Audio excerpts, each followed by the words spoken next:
students, today I have come up with the next part of the chapter sulfuric acid from class 10 syllabus.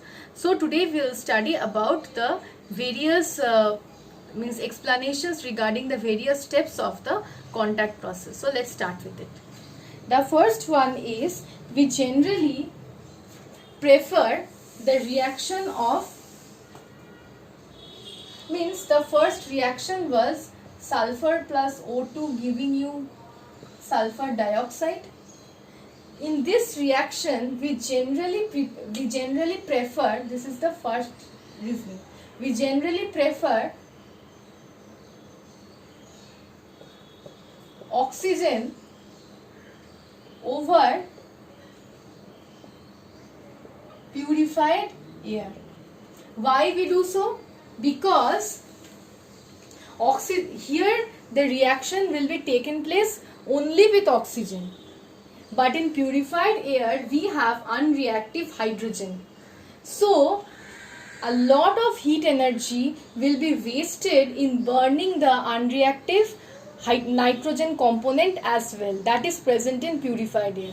But if we do the reaction with oxygen does not contain any other components, it will only contain oxygen. So oxygen is preferred over purified air. Next is that why the purification unit is totally placed. Means you can see that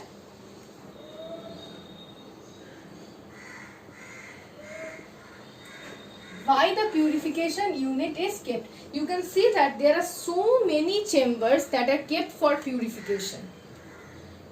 In the preparation of sulfuric acid by contact process, you have seen that there are so many stages of purification. Why is purification important? Because the gaseous mixture of sulfur dioxide and water that contains impurities. And remember one thing, that the impurities that were present, that are either dust particles as well as either dust particles or the arsenic oxide. The arsenic oxide and the dust particles, they generally interfere in the reaction and will deactivate the catalyst or will reduce the efficacy or efficiency of the catalyst. What will they do? They will poison or deactivate the catalyst. If the catalyst is poisoned or deactivated, then what will happen? Then its efficiency decreases. Okay, so now the question is, why vanadium pentoxide is preferred as a catalyst? I have told you that instead of vanadium pentoxide you can use platinum also. But what is the problem? Why vanadium pentoxide is preferred over platinum? Because vanadium pentoxide is, okay, so the next point is why vanadium pentoxide? Because there are 2 points. Number one, it is cheaper, it is cheap, and the second point, it is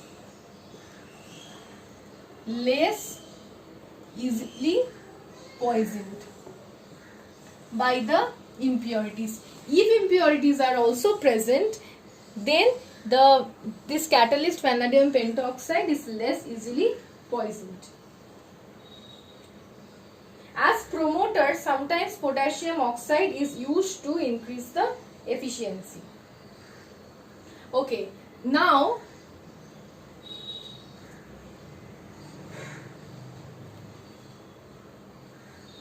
the next point.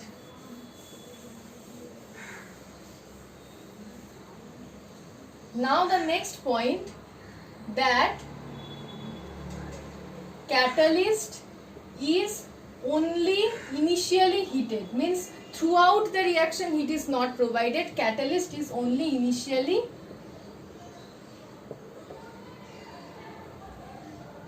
heated. The reason behind it is that the reaction is an exothermic reaction, and in an exothermic reaction continuously heat is evolved. So the heat that is continuously released, that will carry out the reaction further. Okay, so this is the next point. Next I will come to the next point, that is why such temperature is used. This temperature, okay, so the next point is why such temperature is used. This temperature is basically the optimum temperature. This temperature is basically the optimum temperature. By La Chatelier's principle, remember this is important.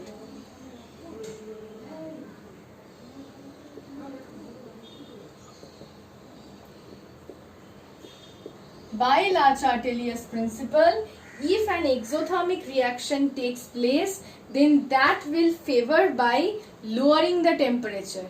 This reaction is an exothermic reaction, no? We have seen that this reaction is reversible in nature. So, for a reversible reaction, there is a possibility that the products can get back to the reactants. So, we need to follow such conditions so that we can obtain the product only. The product do not get back to the reactants.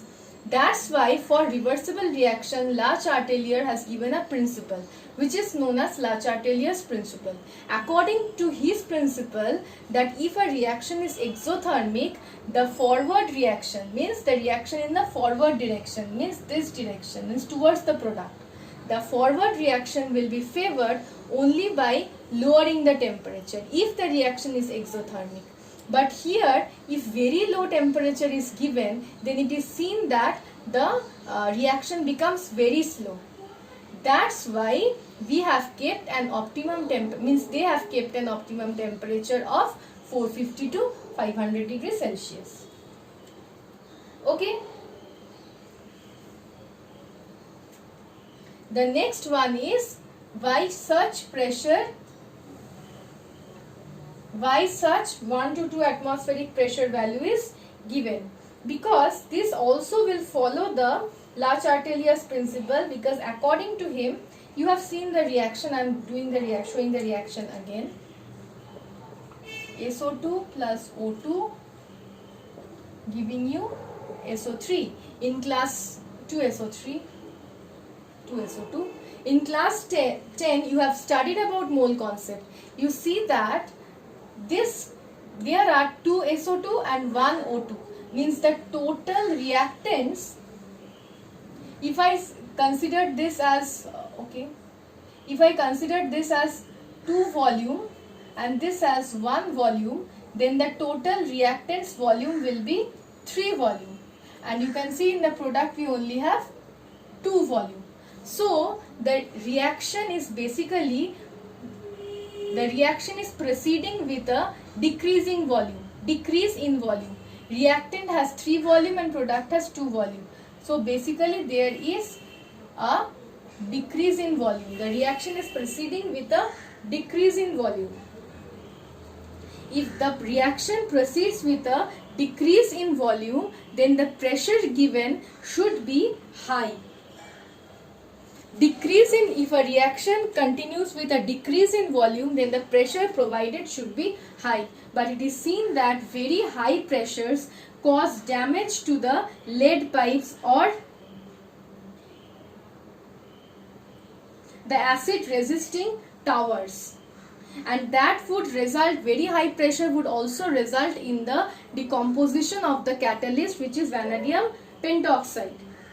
That's why we keep an optimum, they have kept an optimum pressure of 1 to 2 atmospheres. Okay, so pressure and temperature will have to be explained by the La Chatelier's principle. Remember this, that if you explain the temperature and pressure without La Chatelier's principle, then your answer will be wrong. Now the question is that Why? The means I have told you no that why sulfur trioxide is not directly reacted with water, directly absorbed in water to give you sulfuric acid. Why that is not done? Why it is first absorbed in 98% sulfuric acid, and then it is then oleum is formed, and then oleum dissolves in dilutes in water to give you sulfuric acid. Why this happens? I have told you that this reaction is not, we don't get a good yield, the reaction is not much feasible. Why the reaction is not much feasible? The reaction is not much feasible because if we directly do that, we will get, the reaction becomes highly exothermic and a white fog of sulfuric acid develops, and that fog of sulfuric acid does not condense easily. That's why we do not do like that. We first dissolve the sulfur trioxide in sulfuric acid, and then we form oleum, and then oleum is dissolved in water or diluted in water to give you the required percentage of sulfuric acid.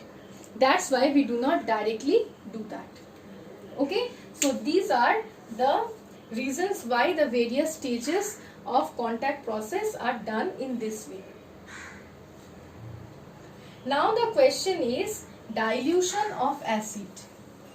Means you have studied about dilute acid and concentrated acid. You have studied that when water is added to the concentrated acid, we get diluted acid.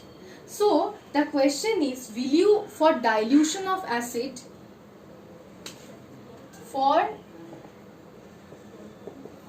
acid dilution, what will you do? Will you add water to acid for dilution, or will you add acid to water for dilution? What do you do? Would you add water to acid for dilution, or would you add acid to water for dilution? What are you supposed to do? Actually, the thing is that we generally follow the second step. We add acid to water. Then why? Because if we have added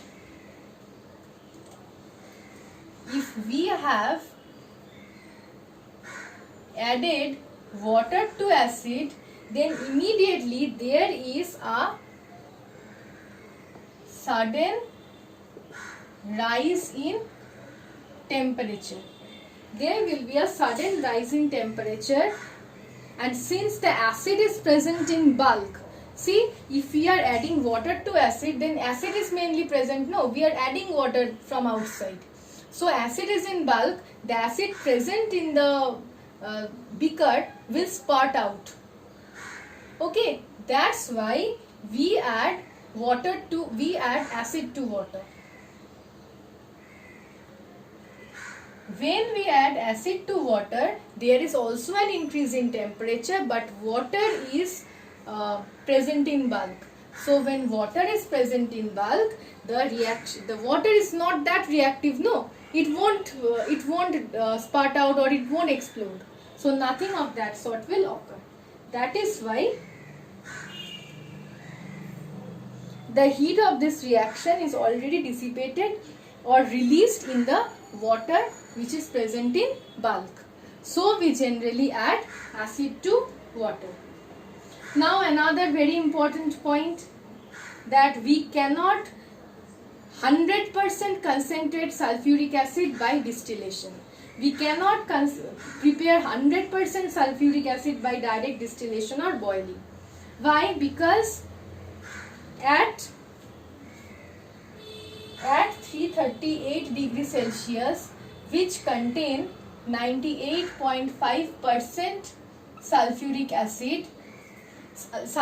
acid at this temperature forms a constant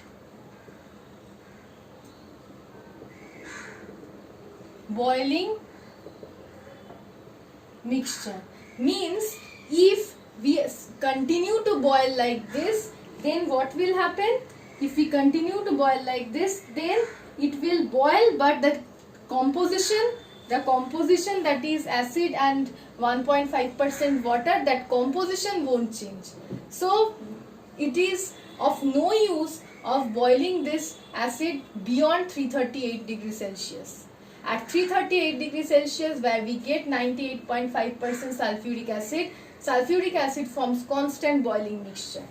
So if we continue distilling also, there will not be any change in the composition. We will get 98.5% sulfuric acid only. Okay. So this is basically about up till this part. In the next video, we'll continue with the acidic properties of sulfuric acid. We know that sulfuric acid is a very strong acid. So we will continue with the acidic properties of sulfuric acid in the next video. Thank you.